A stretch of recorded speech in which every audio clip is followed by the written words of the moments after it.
It was a cold and foggy evening in November. Jake was driving home from work, feeling tired and bored. He turned on the radio, hoping to find some music to keep him awake. He scanned through the stations, but all he heard was static and news reports about the mysterious disappearances that had been happening in the area. He shrugged and turned off the radio. He didn't believe in any of that supernatural stuff. He was a rational and logical person who trusted science and facts.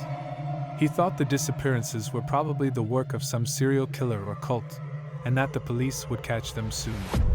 He drove on, following the familiar route to his house. He lived in a small town, surrounded by woods and fields. He liked the quiet and peaceful life, away from the noise and stress of the city. He had a nice house, a loving wife, and a cute dog. He was happy and content. He smiled as he saw the sign that welcomed him to his town. He was almost home. He sped up a little, eager to see his family. He noticed that the fog was getting thicker, and that the street lights were dim and blurry. He turned on his headlights, but they didn't seem to help much. He squinted his eyes, trying to see the road ahead. He slowed down, feeling a bit nervous.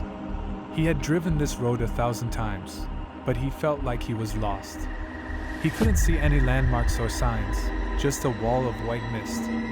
He wondered if he had taken a wrong turn somewhere, or if the fog had disoriented him. He checked his phone, hoping to use the GPS. But he saw that he had no signal, and that his battery was low. He cursed and threw the phone on the passenger seat. He decided to keep driving, hoping to find his way out of the fog. He drove for what seemed like an eternity, but he didn't see anything familiar. He started to panic, feeling trapped and alone. He wondered if he was going in circles, or if he had entered some kind of twilight zone. He felt a cold sweat on his forehead and a tightness in his chest. He decided to stop the car and get out. Maybe he could find someone to help him, or at least get some fresh air. He parked the car on the side of the road and opened the door. He stepped out and felt a chill in the air. He wrapped his coat around him and looked around. He saw nothing but fog. He couldn't even see his car or the road. He felt like he was in a cloud or a dream. He heard nothing but silence. He felt like he was alone in the world. He called out, hoping to hear a response. But there was no answer. He called out again, louder. But there was still no answer. He felt a surge of fear and ran back to his car. He reached for the door handle, but it was locked. He pulled and pushed, but it wouldn't budge. He looked inside and saw his keys on the ignition.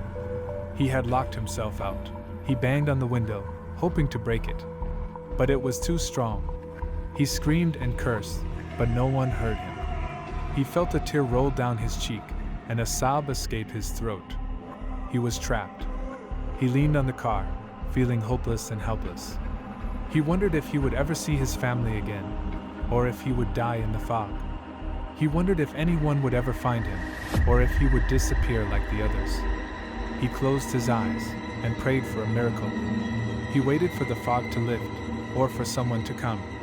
He waited for a long time, but nothing happened. He opened his eyes and saw that the fog was still there. He felt a cold hand on his shoulder and a whisper in his ear. "You will never be able to find way home." He turned around and saw a black, scary shadow in the fog coming towards him. He screamed and closed his eyes, hoping to wake up from this nightmare. He felt a jolt of pain, and then nothing. He opened his eyes and saw his bedroom. He was lying on his bed, covered in sweat. He looked at the clock and saw that it was morning. He sighed with relief and realized that it was all a dream. He got up and walked to the window. He pulled the curtains and saw the town. It was covered in a canopy of fog. He felt a chill in his spine and a doubt in his mind. Was it really a dream?